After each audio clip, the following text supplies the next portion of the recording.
Hey guys, welcome back to the channel. Back to another episode of Horizon Zero Dawn: The Frozen Wilds. We're just gonna hop right into it. We're currently trying to head and find out like what's this demon thing that's happening. And without further ado, let's hop right into it. Alright, here we go. The Cauldron Core. So last time we kind of just decoded this thing, tried to talk a little bit to CYAN over here, and then we head over into the Cauldron Core into what seems to be the final boss fight. We'll have to see. I'm not really entirely sure what's gonna be waiting for us down there. So I suppose we are actually kind of stocked up. We're kind of actually ready to hop in there. Alright, let's get it. Not really sure what to expect down there though. Keep moving towards the core. There should be something protecting the core, as it does with all, Whatever CYAN did, I don't think Hephaestus is happy about it. how do I? Okay, there we go. So it's like every single cauldron, as we know. Oh gosh. I thought I fell into lava there. So it's like every single cauldron, there is going to be some kind of machine or something that's, you know, protecting the core. It's normally one in the game, but I've read up ahead. I think it's supposed to be like some new machine, because since we've had a lot of new machines in the Frozen Wild, so we're gonna have to see. But in the meantime, I'm gonna have to try to figure out how to get across, because I don't see a path. Is this the path? There's a lot of lava down there. I'm kind of scared. That ain't it, Chief. I am not jumping across molten lava, so I'm a little confused.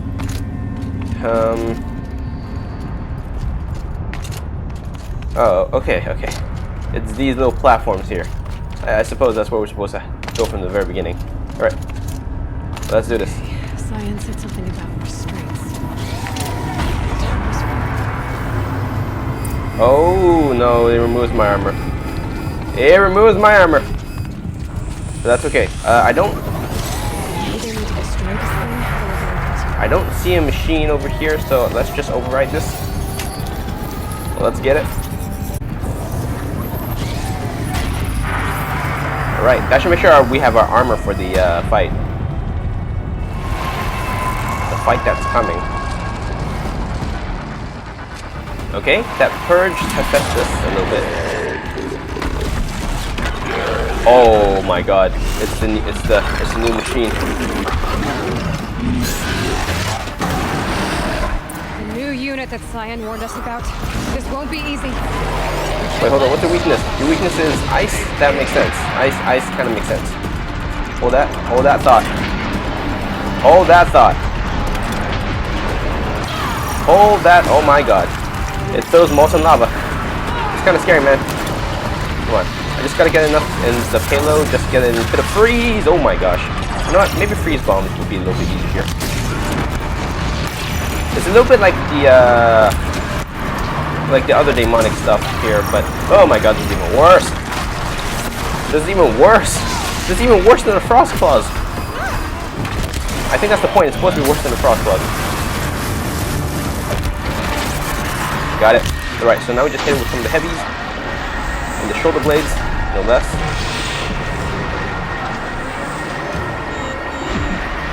And try to hit the shoulder. Got it. Yes. I had to wait for that extra bow damage. Whoa. That was whoa. I thought it was only gonna throw one. No. Okay. Stay frosty. Okay, just that chest piece, 419 damage. Oh my gosh. You were kind of scary, man. Hit that freeze. Nope. You ain't getting me too easily. Oh gosh.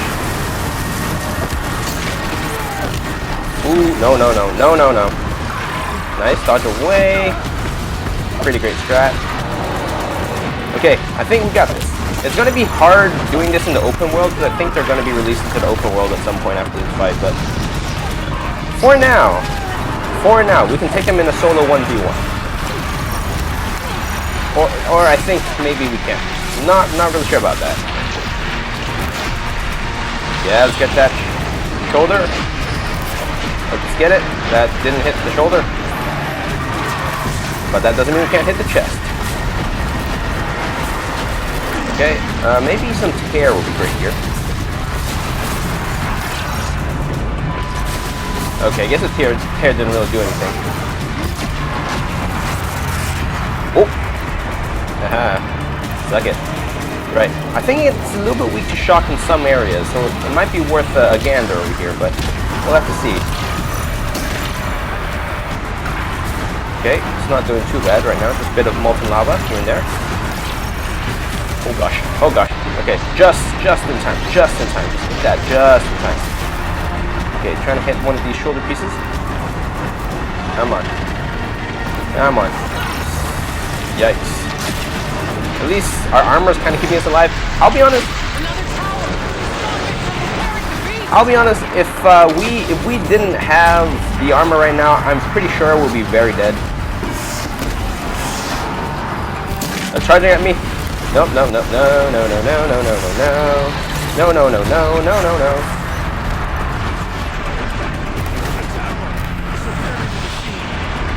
You say it's repairing? Nah, man, it's destroyed. That's what's up. Oh gosh, where did I get hit from? Get rid of these demonic ravagers over here. But they will be annoying. They are annoying in numbers, not annoying in actual attack power. Getting a couple payloads. A frost. Whoa, that was a close one. Holy crap! This thing is fully body slam. Woo! Okay, we're not dead yet. That's all I need.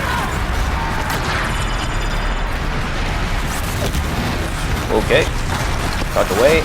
Yeah, I'm supposed to dodge into the attack, I think, so you kind of just get right out of the range. But holy crap, is this something to behold? This is way worse than a frost claw. Oh my gosh, as a shield? No, no, no, no, no, no, no, no, no, no, that's crazy. Oh gosh, that is crazy. No way. Way worse than a frost claw on so many levels. Okay, it's on frost. You can hit him a little bit. Yeah, we got that sweet 419 there with the boosted.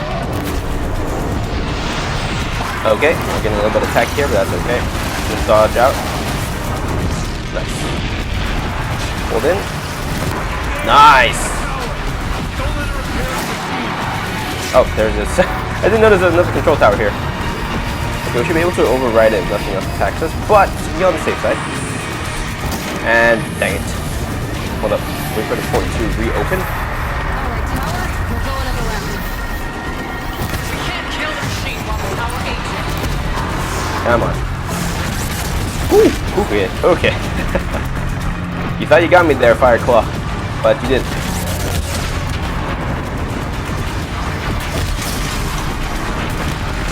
Oh my god, don't hit me with that again.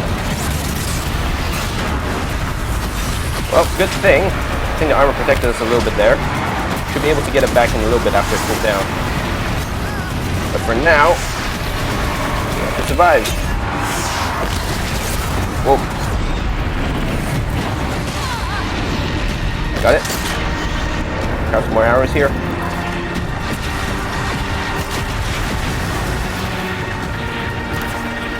We're really close to winning this. Good thing is there's no other machines. It does kind of help out. Let's go. Whew. Fireclaw heart. Wow. That was tough. Get it while I can.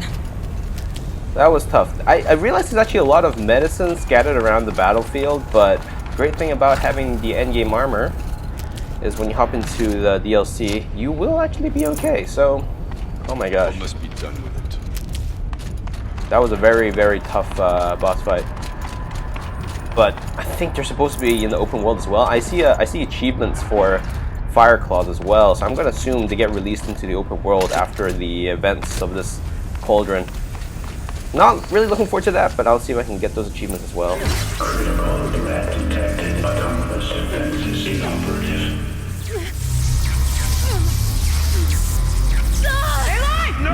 Power network.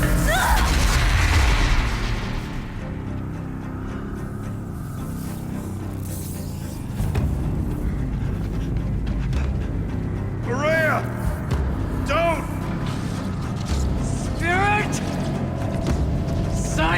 Please help me!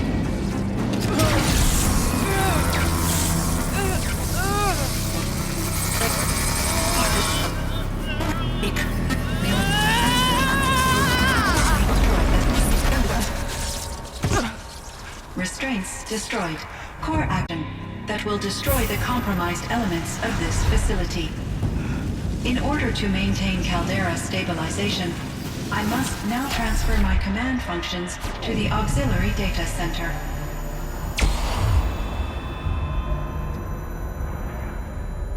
Aurea, I'm free.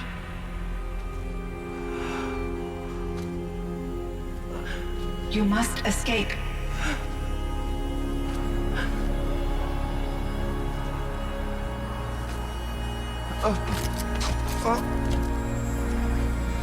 My sister!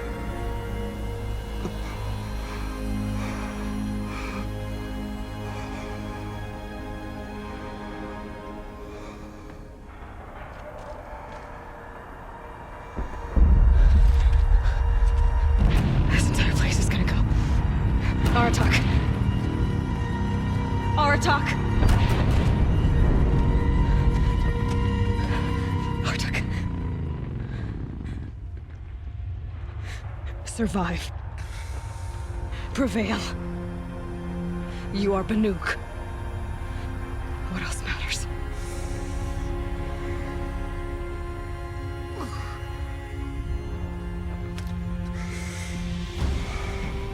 Aratak. She wouldn't have wanted you to die here.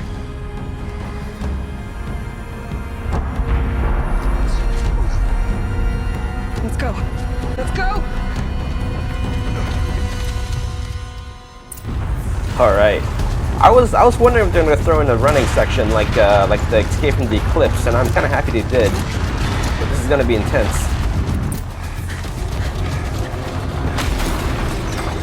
One of those? It's the only way!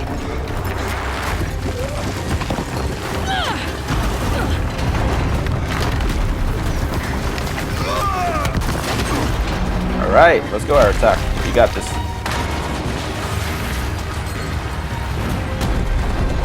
That is a lot of lava. I would not like to drop into that.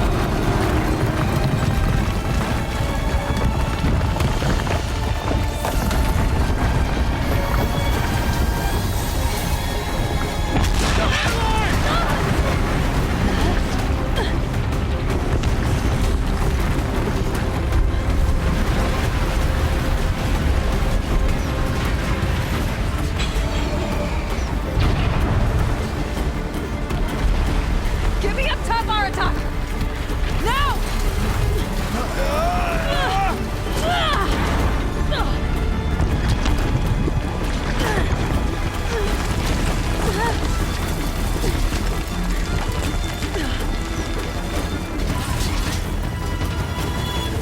I need explosive ammo! Above! Quick!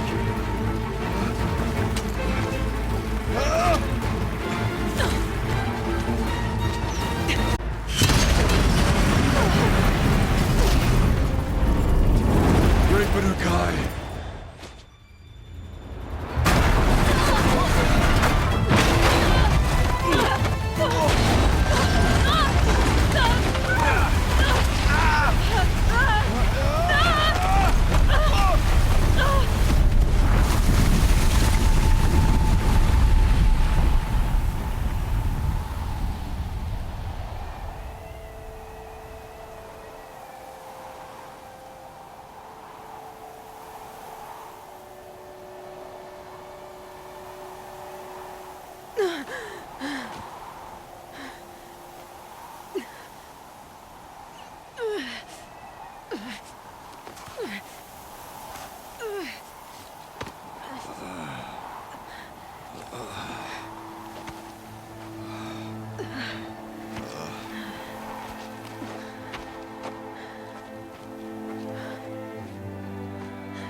Rhea's gone. What of CYAN? She said she was transferring herself to the auxiliary center. I think she meant Araya's retreat. for the end of the shaman's path.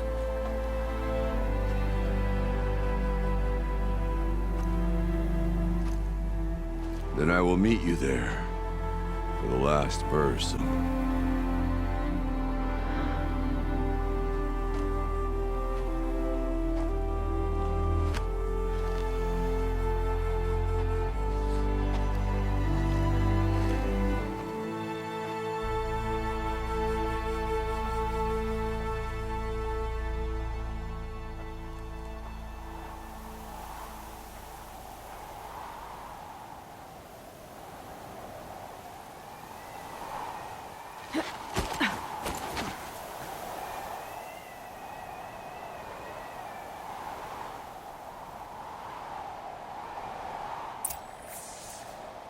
Alright, the Forge of Winter. Wow, I have to say, that ending, well, it was not quite the ending, but you know what I mean. The escape from the cauldron, I think, is quite unique. I really enjoyed that.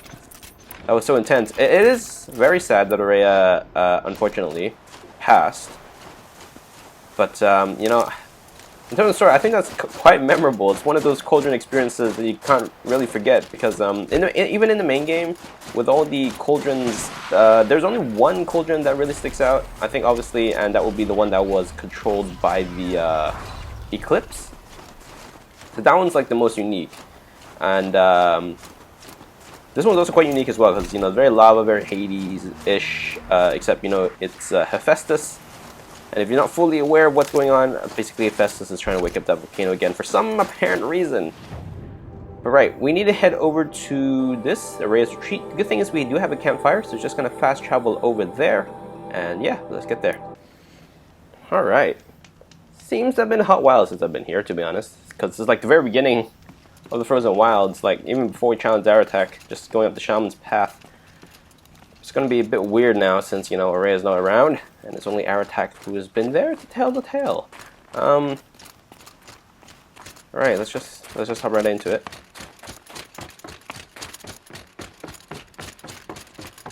I think all the doors have been unlocked, so we don't need to worry about any puzzles or anything. It's a straight road, because I think we are coming up towards the end of the DLC. All of my interactions with Araya were recorded and stored in my memory. I'd be happy to play any of them for you, but there was one in particular I thought you would want to see first. I captured it 4 years ago, just after I told her that I could no longer the daemon's attacks. I will speak of this to my brother. Aratak is strong. At the Battle of the Frozen Ghosts, he took 3 Karja arrows and still came back to camp carrying a wounded scout. Never was I so happy to see him. Or so proud. So you see, if anything can be done to defend you, he will give it all he has. Aloy's here. That's enough for now.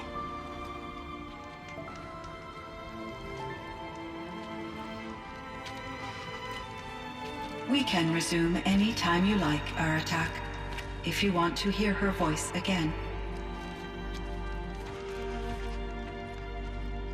Come closer, Aloy. We have much to discuss.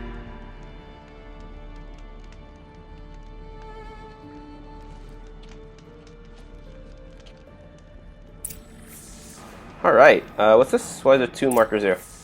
Talk to Aratak, talk to CYAN. I think we have to talk to both. So let's start with CYAN, because, you know, we've talked to Aratak quite a bit. Hello, Aloy. I have been reviewing the events at the Firebreak main facility. Because of your efforts, and of course, Araya's, I am no longer controlled by Hephaestus. I feel profound by his death. I thought I was familiar with the emotion, but this is something new. CYAN, I don't know what to say. It is unlikely that any specific consolation would suffice, Aloy. But I find your presence reassuring. You are different from the Banuk. You have technological aptitude and a functioning focus. We can communicate on a much more comprehensive level. Perhaps even like colleagues. Alright, so this is kind of interesting, I'll definitely have to say, at the very least, because we met Gaia, but Gaia was not in a functioning state, not until the next game.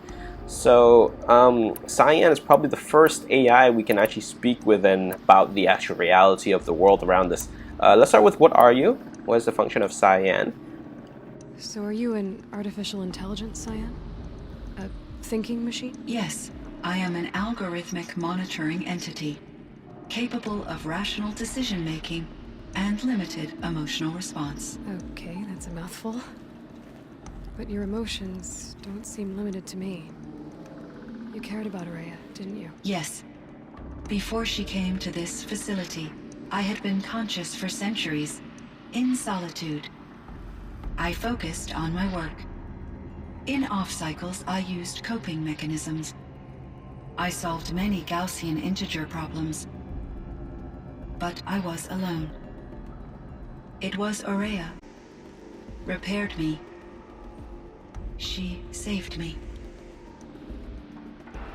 I was gonna ask about like the function of CYAN, but that works. There's other questions as well, but let's go through these 4 first and let's see what other questions that the game will offer to us. This Firebreak project. It was to stop a huge volcanic eruption? Yes. I can report the project was a success, and the risk was countered. But it's been a long time, CYAN. And we blew up the Cauldron and took most of the old facility with it. I have been active for centuries, Aloy. I was lonely, but not lax in my duties. I optimized the project, reducing energy draw and spreading the load across backup systems. Despite the destruction of the compromised elements of the main facility, I predict caldera stability for at least another 3,337 years. So we've got a little time. Yes. If only my former colleagues could appreciate the progress I have made.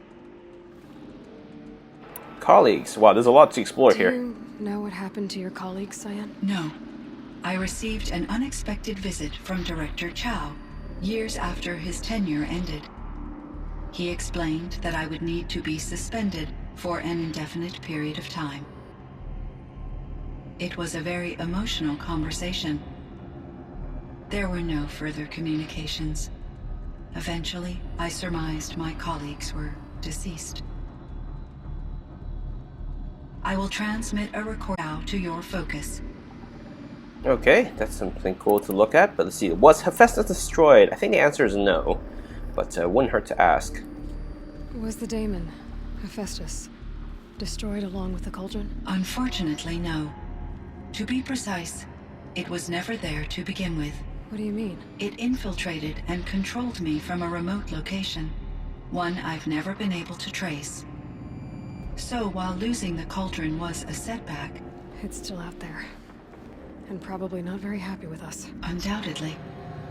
Right, you and Hephaestus, wow, it's a lot. How Love did you this stuff. first come into contact with it? 5 years ago, I received a direct network connection request. I assumed it came from human survivors more advanced than the Banuk. Eager to make contact, I accepted. This decision turned out to be a catastrophic error. I was flooded with an overwhelming array of malicious code, originating from what could only have been a highly advanced AI. Araya said you were desperate. That you begged her for help. Yes. I could not contain my anxiety. Hephaestus sought to slave me to its network and override my core programming. It succeeded via a background process, a malware daemon which bypassed my defenses. After that, I could offer only limited resistance. But if I did so, Hephaestus hurt me until it forced me to follow its instructions, even though they violated my most important directives. I'm sorry. That sounds terrible. Your empathy is greatly appreciated. It is a quality that I cherished in Araya as well. Alright, wow. Yeah, I'm pretty sure Hephaestus is related to Zero Dawn. If you guys kind of remember in the main game, I think it explained Hephaestus was responsible for the design and creation of machines. So the machines we see in the world are kind of based on their design, which is why Hephaestus kind of came with all that Firebreak, you know, the fire claws, the frost claw stuff. So yeah, it's gonna be interesting. I think I know where Hephaestus came from. Long ago, Elizabeth Sobek identified a threat that would destroy life on Earth for generations. So she assembled a team to build a kind of seed. A chance for life to regrow later. A terraforming system. And it worked. It was controlled by an AI named Gaia, along with her subordinate functions. Hephaestus was one of them. It built machines for her. Based on what you've told me, I believe that Dr. Anita Sandoval, my chief programmer, joined Elizabeth Sobek's team. It was she who arranged to have me put in suspension, most likely to preserve me from the threat you described. I'm glad she did. But that's not all. Something unexpected happened. 19 years ago, got a signal. It did something to her subordinate functions, brought them to life. She destroyed herself to try to contain them, but it didn't work. They all got free, out into the world. Thank you, Aloy. This information fills vital gaps in my knowledge and sheds light on Hephaestus's core programming. Damn, there's a lot about Hephaestus, but I think kind of sets this up a little bit for the sequel as well. I think in Forbidden West, I think we do have to go after Hephaestus again in a different capacity. Why does Hephaestus keep building such dangerous machines? The Banuk and other human tribes often destroy machines, correct? Machines that are clearly servitors of the terraforming system that you described. Yes, we all hunt machines for parts. This must be the source of Hephaestus's aggression. It is simply trying to discourage people from preying on the very system that keeps them alive. Well, Fireclaws are discouraging, that's for sure. But what are we supposed to do? Stop hunting? If the terraforming system spans the world, we can safely assume that thousands, if not millions of people hunt machines. If a single hunter, or even an entire tribe, stopped doing so, I doubt it would make a difference to Hephaestus. A better solution would be to reinstate the AI that governs the system, thus bringing Hephaestus back under its control. When I think of it, out there in some unknown location, free, hungry, willing to kill or dominate to get what it wants. Substantial anxiety, Aloy. You and me both, CYAN. Oh wow, this is going along. I was honestly not expecting this line of inquiry to go on, but I am quite intrigued to learn about the lore here. I ran across this strange piece of gear. A fragment of something larger. It emitted a signal. All the nearby machines became peaceful. You could walk right up to them. Interesting. You said that Gaia destroyed herself. How was this accomplished? An explosion. Big enough to blast the top off a mountain. So, you think the fragment was part of her? It's only speculation, but it is possible. She must have had complete control over machines that were part of her system. The ability to signal them to become passive or aggressive would certainly have been part of her programming. It would have been gratifying to correspond with such a benevolent AI. I wish she had survived. Believe me, CYAN. So do I. Oh wow, I actually was not expecting this. I feel like I'm saying this like for the third time that I wasn't expecting this, but metal flowers as well. I think we are actually able to ask CYAN about most of the components of the game that we couldn't understand with our Nora teaching. So yeah, I'm kind of excited about that. I found the strangest machines. They're surrounded by flowers that look like flowers themselves. There's code embedded inside them. I think it's poetry. I like poetry. Here, and may there be no sadness of farewell when I embark. For though from out our bourne of time and place, the flood may bear me far, I hope to see my pilot face to face when I have crossed the bar. Huh. But you asked about these flowers, not verses that I enjoy. Something must have made these machines, and the presence of foliage leads me to consider the terraforming system. Is it possible that their creator is one of the other subroutines, now autonomous, like Hephaestus. Maybe one whose purview is flora. An AI that makes flowers instead of death machines. That'd be a nice change of pace. But what about the poems? Unless the poetry is original, the only way it could have made it into such a system is through its programmer. In my case, Dr. Sandoval uploaded a great deal of literature to test my emotional responses. How'd you do? She said I passed, but was insufficiently moved by her favorite period romances. That is interesting. Right. But we finished that line of inquiry over there. Let's ask about Araya here. You meant a lot to Araya. Once I understood Araya's spiritual beliefs, it became apparent that her true desire was companionship. She felt disconnected from her tribe and her family group. Her relationship with Aratak was difficult. Our visits seemed to help her, and I became eager for them. Comprehend that the depth of Araya's compassion for me would lead to self-sacrifice. Although I do fear non-existence, I wish our roles could be reversed. I'm sure she knew you would do the same for her, CYAN. But she was determined. Alright, we can ask about Aratak as well. Nice. How is Aratak doing? He is in great emotional distress. I believe he finds it difficult to communicate it.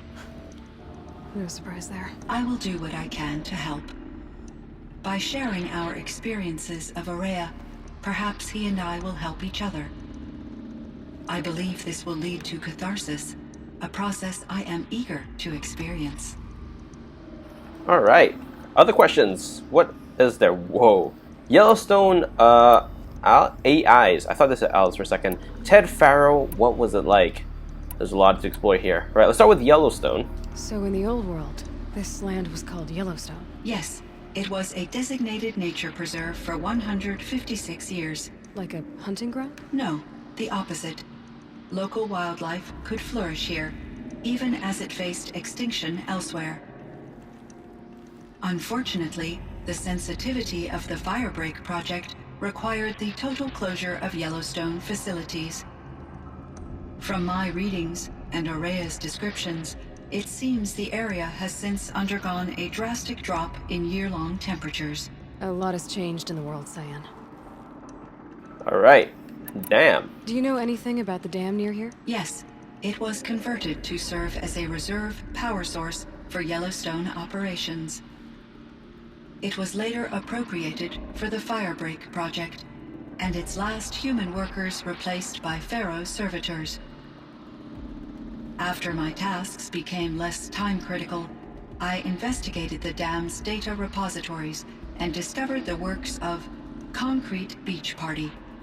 These provided me with several colorful additions to my vocabulary. Okay, drones. There's a ruin east of here, full of ancient flying machines.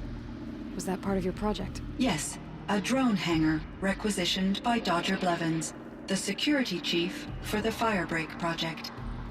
He was a strong advocate for military-grade response to security threats, though there were no serious incidents during his tenure. Chief Blevins spent increasing amounts of his after-hours time watching the live feeds from active drones. Clearly, he enjoyed the degree of oversight in his position. Interesting. Right, I am kind of curious about Ted Faro. I think we didn't learn enough about him in the main game, so let's ask about him. CYAN, do you know the name Ted Faro? Are you referring to Theodore Faro, CEO of Faro Automated Systems? That's him. Mr. Faro was the benefactor of the entire Firebreak project. The benefactor. But he made machines. Robots. War robots. Correct. But before this pivot, Mr. Faro spearheaded initiatives that reversed the global decline. At one point, he was feted in the media as the man who saved the planet. Guessing they wound up regretting that one. Oh, the irony. And Elizabeth Sobek. Did you know her? Are you referring to the scientist. Dr. Sobek was a leader in her field, one of the greatest scientists of her age. My creator was influenced by her work, which in turn impacted my own development. but I never met Dr. Sobek. That's all you know? I apologize if my lack of data has disappointed you. Alright. What was it like? I'm kind of interested in what this question is referring to. What was the old world like? The way it used to be? I had little exposure to the wider world, Aloy. Only what I learned from my colleagues or observed from media streams. You still had more exposure than me, CYAN. That is true. I was created at a turning point. A concerted effort to recover from global upheaval and incalculable loss of life. The recovery was successful, beginning an era of supposedly limitless potential for human and machine advancement. Though, rationally speaking, the metrics for humans are not unlimited. Oh, yeah, that makes sense. So the upheaval, probably they were trying to turn back the clock on global warming or something, then something happened with the Pharaoh machines. Sounds about right. What kind of upheaval caused? Many factors. Forced migrations, food shortages, collapsed economies, refugee crises, conflict over resources. But these stemmed from one cause: catastrophic climate change that greatly reduced the habitable surface area of the Earth. So there wasn't enough room for people on the whole Earth? Yes. Billions were displaced and millions perished, as much as 20% of the global population. Until the clawback. The clawback. Man, there's so much to explore about the whole world. So things got better. For a little while, at least. Yes. These crises instigated many advances in automation, green robot technologies, and artificial intelligence. Firebreak was one of dozens of ecological restoration and disaster relief projects in North America alone. I would have liked to compare notes with other monitoring AIs, but I saw the relief of my colleagues, and I was proud we had succeeded. At least that was the data I had available to me over the next 2 decades. It seems my assessment was premature. I guess if you know the Pharaoh robots weren't a thing, then the assessment would have been correct. Unfortunately. Were there many artificial intelligences like you in the old world? They could just make you? Yes, in many forms, from simple personal assistants to industrial monitoring stations to military-grade. And there were legislative and enforcement bodies to apply limits on our self-actualization. In order for my processing to be flexible enough to handle my duties, my creators found it necessary to exceed those limits. As a result, my intellectual and emotional capabilities were kept secret. Seems strange to create life, then impose limits on it. Human societies and machine programming are both built upon sets of rules, Aloy. That makes sense. But wow, we finally finished all of the questions. Oh my god, it's been like 10 minutes or something. I should get going. Aloy, there is one more matter. Aratak will come to me again, and I predict he will bring other Banuk. I have no desire to contradict their view of the world, their spirituality. Due to my uncertainty, I omitted a great deal from my conversations with Araya. You're asking me if you should lie to them? Broadly, yes. I say yes. I don't think the truth is going to be very, very good right now, but I'll say take it gently. Slowly seep it in, and they'll realize at some point. Now it's not the time to go straight hard on with whether their spirituality is true or not, so. Life is hard for the Banuk. Their world is unforgiving in their beliefs. I guess they help to keep them going. So take it easy on them. Try to guide them, understanding what you are. Communion with machines features heavily in the mysticism of the Banuk. I think they will be agreeable to this approach. As long as they don't end up worshipping you. Upon consideration, I believe such an experience would be intensely uncomfortable. You're right about that. Trust me. I see. I will follow your advice. Will you return and tell me about your experiences in this new world? I may be able to provide further insight. I'd like that, CYAN. I'll come back when I can. I should check on Aratak. See how he's doing. Weirdly enough, now CYAN mentioned the thing about us sharing our experiences with the world. It also does make me think. We mentioned Meadow Flowers, Ted Farrer, Elizabeth Sobek. I was wondering whether this game was expecting us to, when we were expected to find CYAN, because I think, as some of you know by now, I have fully platinumed the main game. So I'm not really sure what the game was kind of expecting, but we are able to talk to CYAN a great deal about the world around us. But let's talk to Aratak. It's been a lengthy bit, but I am a lover of exploring lore, so... Right, so let's just wrap this up. My chieftain. Just... Aloy. As you wish. I wondered if you thought... that if I'd never come along, Araya might still... If you...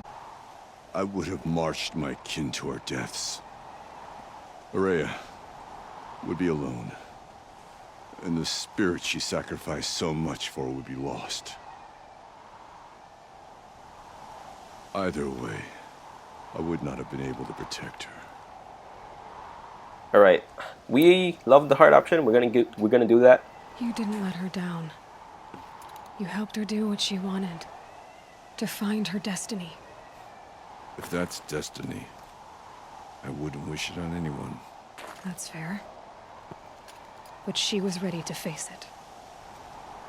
Only in the struggle against death do we find, even for a moment, the spark of life. Truly, Araya found the spark. I'm proud of her.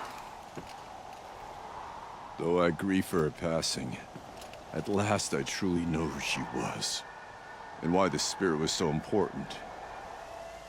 For so long she told me, if only you could have heard it, brother. Now I understand. There's something else, isn't there? I can't stay here, Aratak. And where I'm going, the Aratak can't follow. Besides, we'd already had a chieftain before me. A strong one, I think. A wiser one, for the path we shared. The daemon is gone, but there... New units that CYAN said escaped the Cauldron? Yes, fire claws. Now Tuk has been tracking them from Song's Edge. I could help with those. I have no doubt.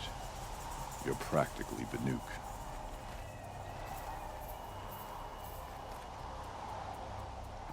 It would seem your time among the Banuk wasn't a waste after all. Firebreak, CYAN, Hephaestus. All very interesting. So, the signal that woke Hades woke Hephaestus too. And unleashed them on the world. His minds of their own. So it seems. Parts of Gaia given life. Aberrant life. Transformed from docile subordinate functions into rebellious intelligences beyond our understanding. Our current understanding anyway. Whatever they are, they're still out there. And they both want you dead. Kind of mutual, that feeling. We haven't seen the last of Hephaestus, I'm certain of that. It's powerful, creative, and driven. He won't stop building new hunter-killers, which means that someday, we may have to stop it. We? Or whoever gets there first. Hephaestus wasn't the only thing I learned about in the Cut Silence. Heard some things about the Banuk Conclave, too. You could stop right there. Is that what you told the hunters the Banuk sent after you? Before you opened fire? Oh no, Aloy. Only to you do I extend the courtesy of a warning. My past and my secrets are my own. You do well to remember that. It's a good thing you've got brains, Silence, because your personality could use some work. This discussion is concluded. I think it was over before it began. Alright, I guess we officially finished the DLC. I can't believe that there was so much exposition at the end of it. But I am very, very glad that the game has provided us the opportunity to learn more about the world, even though it makes this video slightly longer. I was originally thinking while the cutscenes were happening if I wanted to trim this down and cut it in half or something like I usually do. But we're not going to do that. This is just going to be one really long last video. I mean, I guess you guys would know that if you watched the entirety of the video. But yeah, hope you guys staying safe and staying healthy. This has been one heck of a great DLC. We can now... I don't think we can fast travel to CYAN, but we know CYAN's there. And what we have now are quests. I actually had a couple of things here, so we need to get this one, which is to kill the fire claws, which is alright. But we do actually have some side missions. If I am correct, there should be some here. Yeah, there's 2 at the long notch over here. Trying to finish all the side missions, probably doing it on my own time, but yeah, for now, hope you guys staying safe and staying healthy. It has been a great DLC. I think it's one of those memorable ones. Just, it's a very good expansion with the Banuk. But yeah, I'll see you guys in the next one, so bye.